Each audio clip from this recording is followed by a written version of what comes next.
जय श्री कृष्ण।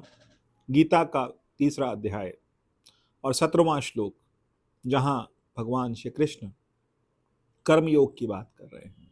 लेकिन ये 17वें श्लोक पर भगवान ने जो बात थी उसकी दिशा ही बदल दी।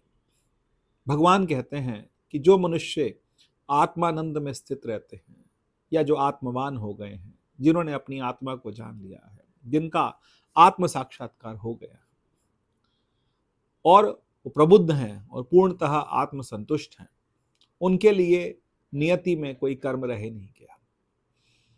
यदि वो कर्म नहीं भी करते तो तब भी कुछ नहीं होता। अब यहां पर पूरी की पूरी जो कहानी है उसने एक नया मोड़ ले लिया। पूरी की पूरी जो बात है, क्योंकि सबसे पहले भगवान जो बात कह रहे थे, भगवान यही बात पर जोर डाल रहे थे कि तुमने कर्म करना है। अर्जुन को पूरी तरह समझाते रहे कि तुमने कर्म करना है, लेकिन एक एक स्थान पर आकर के भगवान ने बात को क्या कहा।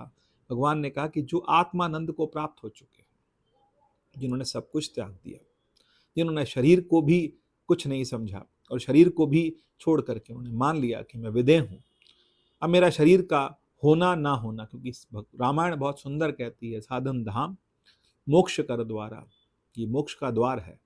लेकिन जिस मनुष्य ने मोक्ष को प्राप्त कर लिया, जीते जी मुक्ति प्राप्त कर ली, जीते जी वो आत्मवान हो गया, फिर उसके लिए कोई कर्म शेष नहीं रह जाता, उसके लिए कोई कर्तव्य शेष नहीं रह जाता। ये एक जिसको हम कह सकते हैं स्पेशल कैटेगरी हो गई।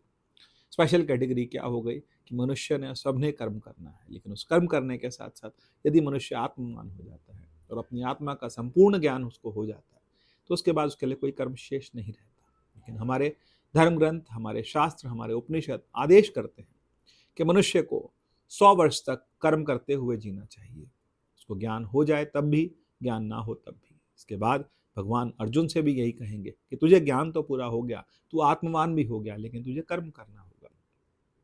कि ये भी आदेश है धर्म ग्रंथों का कि हमें कितना भी ज्ञान हो जाए, इस ज्ञान के बाद भी हमें अपना कर्तव्य करना छोड़ना नहीं चाहिए। लेकिन जीव का इस समाज में, इस संसार में, इस मृत्यु लोक में जो परम कर्तव्य है वो स्वयं की आत्मा की प्राप्ति है। स्वयं को जान लेना है और अपने ही आत्मा में संतुष्ट हो जाना है, जिसको भगवान दूसरे अध्याय में बहुत सुंदर कहते हैं, प्रजा कहती यदा कामान सर्वान पार्थ मनोगतान आत्मन्यवात्मनः तुष्टा स्थित प्रगस्तदोच्यते।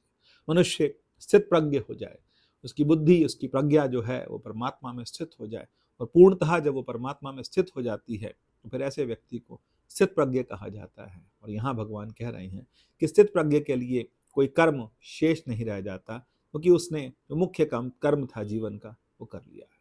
जय श्री कृष्ण।